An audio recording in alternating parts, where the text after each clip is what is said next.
ओम नमः शिवाय। जय श्री कृष्णा। आप सभी को भौम प्रदोष व्रत की हार्दिक शुभकामनाएं। जैसा कि आप सभी जानते हैं, हर महीने की कृष्ण और शुक्ल पक्ष की त्रयोदशी तिथि के दिन प्रदोष व्रत किया जाता है। जो प्रदोष मंगलवार के दिन पड़ता है उसे भौम या मंगल प्रदोष व्रत के नाम से जाना जाता है। भौम प्रदोष व्रत में शिव जी के साथ हनुमान जी की भी पूजा की जाती है। मान्यता है कि इस दिन प्रदोष व्रत कथा पढ़ने या सुनने वालों के सारे कष्ट दूर हो जाते हैं और अंततः उन्हें मोक्ष की प्राप्ति होती है। आज की वीडियो में हम भौम प्रदोष व्रत की कथा का श्रवण करेंगे, तो एक बार हृदय से भगवान शिव और बजरंग बली के रूप का, उनके स्वरूप का मनन करते हुए इस पावन एवं पुण्यकारी कथा का रसपान करें। एक नगर में एक वृद्धा निवास करती थी। उसके मंगलिया नामक एक पुत्र था। वृद्धा की हनुमान जी पर बहुत गहरी आस्था थी। वह प्रत्येक मंगलवार को नियम पूर्वक व्रत रखकर हनुमान जी की पूजा एवं आराधना किया करती थी। उस दिन वह न तो घर लीपती थी और न ही मिट्टी खोदती थी। वृद्धा को व्रत करते हुए अनेक वर्ष बीत गए। एक बार हनुमान जी ने उसकी श्रद्धा की परीक्षा लेने की सोची। हनुमान जी एक साधु का वेश धारण कर उसके घर गए और बाहर से पुकारने लगे, है कोई हनुमान भक्त जो हमारी इच्छा पूर्ण करे? पुकार सुन वृद्धा बाहर आई और बोली, आज्ञा करे महाराज। साधु वेशधारी हनुमान जी बोले, मैं भूखा हूँ माई, भोजन करूंगा, तू थोड़ी जमीन लीप दे। अब वृद्धा दुविधा में पड़ गई, क्योंकि आज का दिन मंगलवार था। उसने भौम प्रदोष का व्रत रखा था और वह आज के दिन जमीन नहीं लीपती थी। अंततः बहुत ही परेशान होकर वह हाथ जोड़ बोली, महाराज, लीपने और मिट्टी खोदने के अतिरिक्त आप कोई भी दूसरी आज्ञा दें, मैं उसे अवश्य पूर्ण करूंगी। साधु ने उससे 3 बार प्रतिज्ञा कराने के बाद कहा, तू अपने बेटे को बुला, मैं उसकी पीठ पर आग जलाकर भोजन बनाऊंगा। साधु की ऐसी बात सुनकर अब तो वृद्धा के पैरों तले जमीन ही खिसक गई, परंतु अब वह क्या कर सकती थी? वह तो उस साधु के लिए प्रतिज्ञाबद्ध थी। उसने मंगलिया को बुलाकर साधु के सुपुर्द कर दिया, मगर साधु रूपी हनुमान जी ऐसे ही मानने वाले न थे। उन्होंने वृद्धा के हाथों से ही मंगलिया को पेट के बल लिटवाया और उसकी पीठ पर आग जलवाई। आग जलाकर बड़े ही दुखी मन से वृद्धा अपने घर के अंदर चली गई।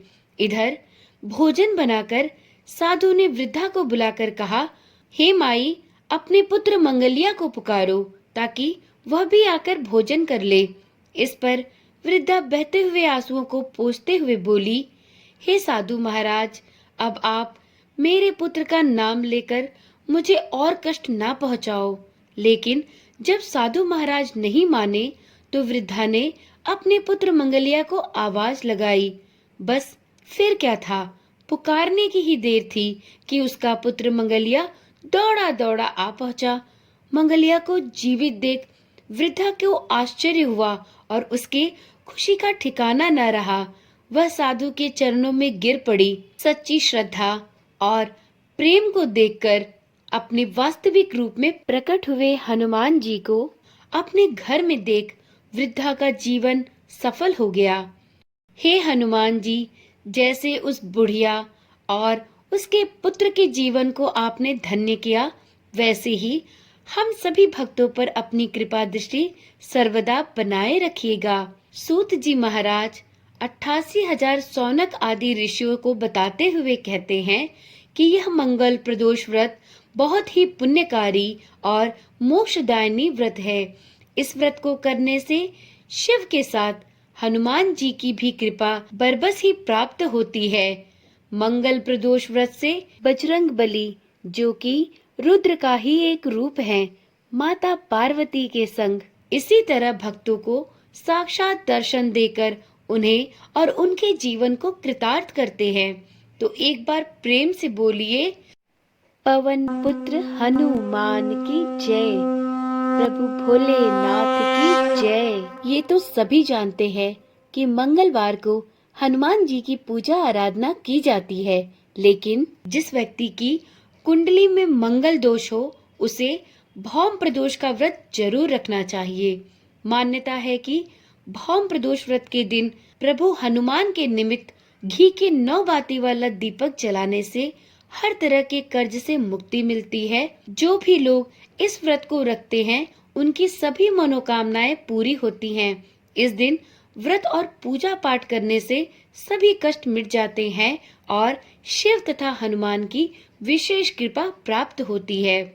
भौम प्रदोष व्रत की पूजा विधि अत्यंत ही सरल और सुगम है। भौम प्रदोष व्रत के दिन व्रती को प्रातः काल उठकर नित्य कर्म से निवृत्त हो स्नान कर शिव जी का पूजन करना चाहिए। पूरे दिन मन ही मन ओम नमः शिवाय का जाप करना चाहिए। पूरे दिन व्रती को निराहार रहकर त्रयोदशी के दिन प्रदोष काल में यानी सूर्यास्त से 3 घड़ी पूर्व शिव जी का पूजन करना चाहिए। व्रती को चाहिए कि वह शाम को दोबारा स्नान कर स्वच्छ एवं श्वेत वस्त्र धारण करे, पूजा स्थल अथवा पूजा गृह को शुद्ध कर ले। यदि व्रती चाहे तो शिव मंदिर में भी जाकर पूजा कर सकते हैं। 5 रंगों से रंगोली बनाकर एक सुसज्जित मंडप तैयार करे। पूजन की सभी सामग्री एकत्रित कर ले। कलश अथवा लोटे में शुद्ध जल भर ले। कुश के आसन पर बैठकर शिव जी की पूजा पूरे विधि विधान से करें। ओम नमः शिवाय कहते हुए शिव जी को जल अर्पित करें। इसके बाद दोनों हाथ जोड़कर शिव जी का ध्यान करें। उनकी पूजा के बाद उनकी आरती करें और जो भी व्रती प्रदोष का व्रत रखे वह प्रदोष व्रत की कथा सुने और अपने संपूर्ण परिवार को सुनाए। ऐसा करने वाले भक्तों का श्री हनुमान जी और प्रभु भोलेनाथ अवश्य ही मंगल करते हैं। तो चलिए आज की वीडियो में यहीं तक, फिर मिलते हैं एक नई वीडियो के साथ। तब तक के लिए ओम नमः शिवाय, जय श्री कृष्णा, राधे राधे।